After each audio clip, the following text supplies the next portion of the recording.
Bismillahirrahmanirrahim. Kita baca buku yang baru. Ini belajar. Ini cerita Al-Fatihah ini. Kenapa enggak yang sama ini, Bapak? Iya. Bismillahirrahmanirrahim. Kita baca buku yang baru. Baca. Ketika Quran jatuh di hati hamba yang merasa biasa. Ini buku tulisannya Profesor Nadir. Nadia. Mboten Nadia, Nadir. Nadia. Nadia. Kita mulai cerita yang pertama, surat Al-Fatihah. Bismillahirrahmanirrahim. Al-Fatihah. Dituntun cahayanya. Di sudut sebuah rumah sakit yang tak kenal rehat. Rehat itu berhenti. Tak kenal rehat berarti tak pernah berhenti. Rumah sakit itu rame.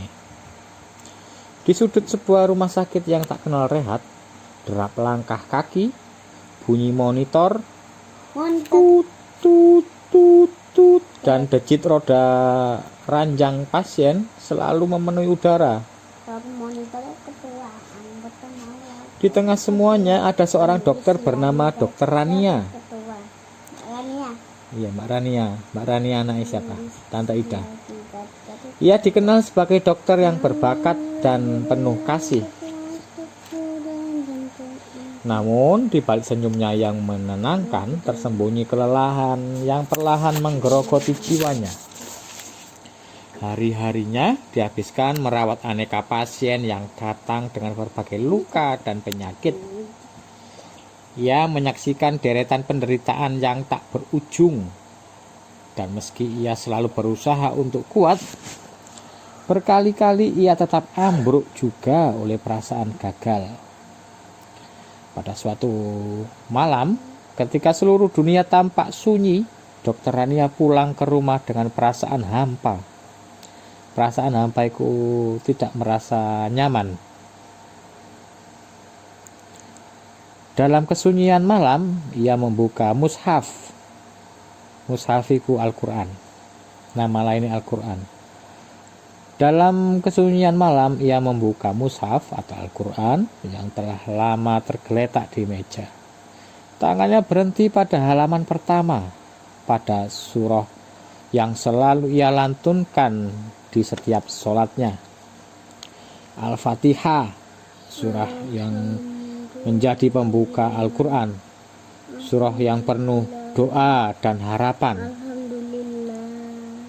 Dengan suara pelan, ia mulai membaca Bismillahirrahmanirrahim.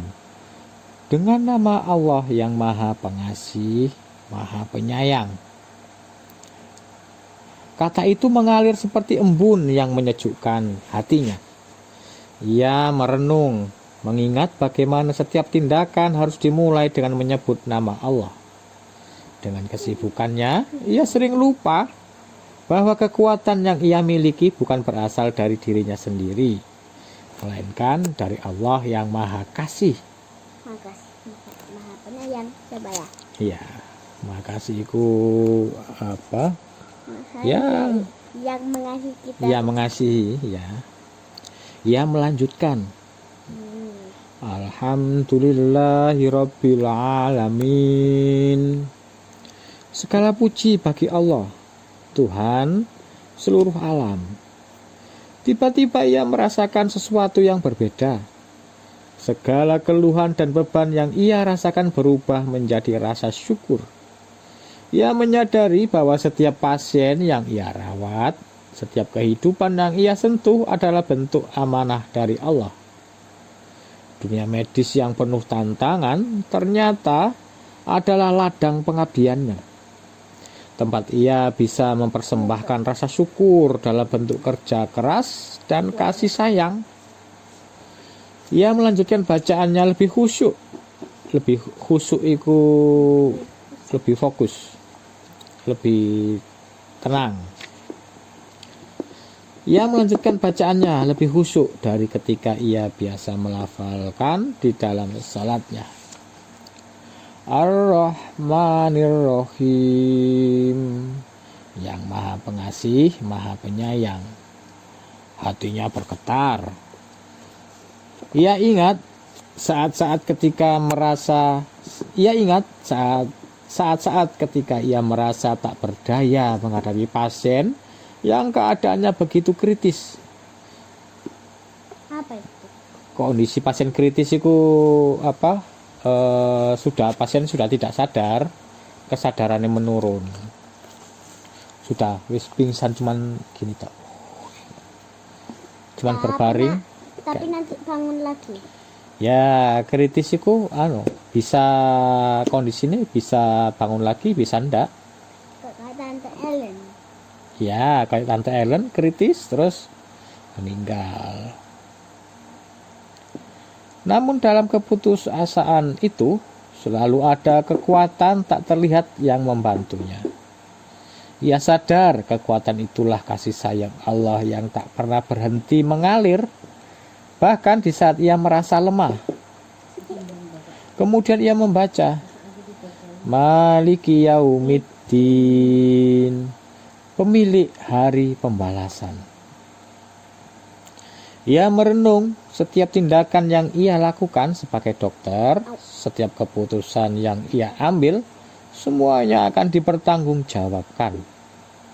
Ayat ini mengingatkannya untuk selalu bekerja dengan kejujuran dan keikhlasan.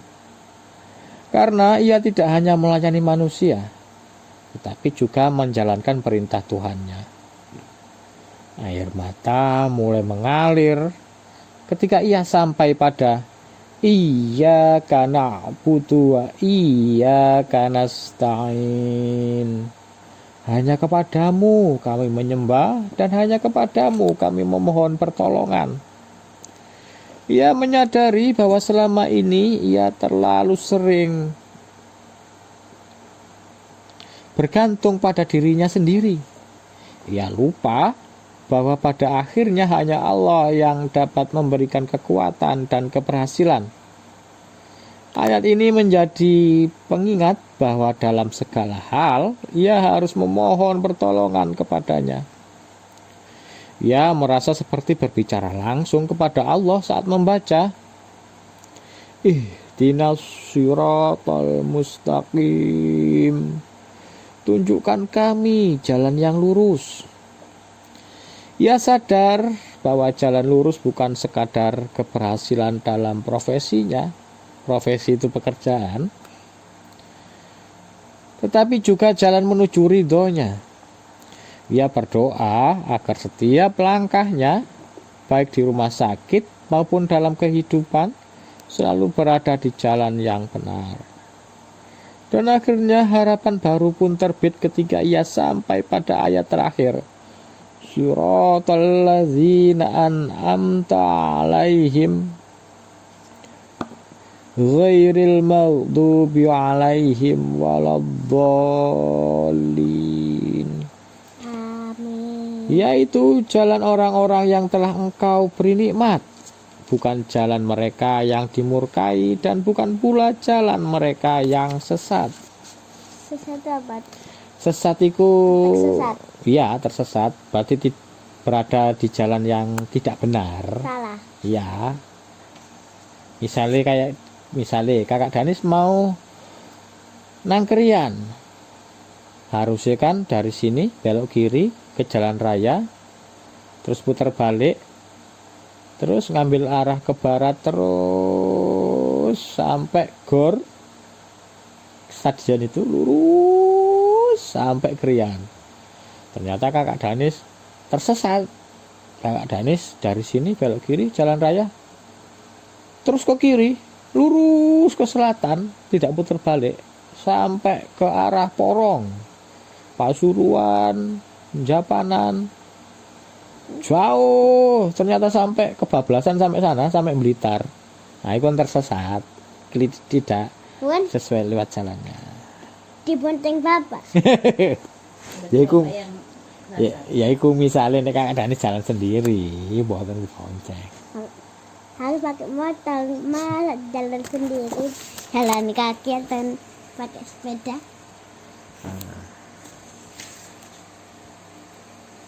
Lanjut ya. Ia ingin menjadi bagian dari mereka yang diberi nikmat, orang-orang yang bekerja dengan ikhlas. Ikhlas itu tidak berharap imbalan yang berlebihan, tidak berharap imbalan pujian apa segala macam. Ya dia dokternya ya mengobati orang, membantu kesembuhan orang, ya cuman itu saja. Ia ingin menjadi bagian dari mereka yang diberi nikmat, orang-orang yang bekerja dengan ikhlas, yang hidup dengan tujuan yang jelas, dan yang selalu menjadikan Allah sebagai sandaran. Harapan dan makna baru. Maaf. Apa? Malam itu, Dr. Rania menutup mushaf dengan hati yang lebih ringan. Surah Al-Fatihah yang singkat itu telah membuka matanya, bukan hanya sebagai doa, tetapi sebagai pedoman hidup. Ia menyadari bahwa pekerjaannya tidak sekadar merawat tubuh pasien, tetapi juga membawa cahaya iman kepada mereka. Iman itu keyakinan. Keesokan harinya, ketika ia melangkah ke ruang perawatan, ia membawa energi yang berbeda. Setiap langkahnya adalah doa, setiap sentuhannya adalah bentuk kasih sayang yang ia pelajari dari Al-Fatihah. Ia berjanji untuk menjadi dokter yang tidak hanya menyembuhkan, tapi juga menguatkan jiwa pasien-pasiennya dengan harapan dan keikhlasan. Dr. Rania telah menemukan kembali makna hidupnya di tengah hiruk pikuk rumah sakit. Dalam kesibukan yang penuh tantangan, surah Al-Fatihah menjadi pengingat bahwa di setiap kesulitan ada pertolongan dan setiap pekerjaan ada kesempatan untuk mendekatkan diri kepada Allah. Surah Al-Fatihah bagi Dr. Rania tidak lagi sekadar bacaan dalam sholat. Ia adalah pelita. Pelita itu cahaya. Ia adalah pelita yang menuntunnya melewati malam-malam sulit dan hari-hari penuh tekanan. Sebuah doa yang terus mengalir menyelimuti hidupnya dengan cahaya, hingga ia dapat menjadi cahaya bagi orang lain. Satu lagi. Ya, doa penutup ya. Bismillahirrahmanirrahim. Allahumma hdini siratal mustaqim waj'alni nuran fi dhulumatil hayat warzuqni qalban yurattikul Fatihah bisidqil waraja. Allahumma ja'alni min ahlil Fatihah alladzina nuruhum baina aydihim wa siratuhum mustaqim wa du'auhum makbul. Ya Allah, tunjukilah aku jalanmu yang lurus, jadikan aku cahaya di tengah gelapnya kehidupan. Anugerahilah aku hati yang merapal Al-Fatihah. Merapal itu mengucap, melafalkan dengan kejujuran dan harapan.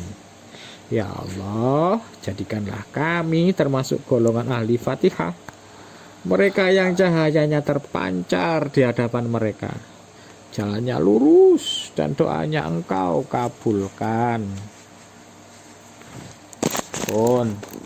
Apa ini, Pak? Besok baca Anas. Ya, besok. Selesai. Ayo, Bobo.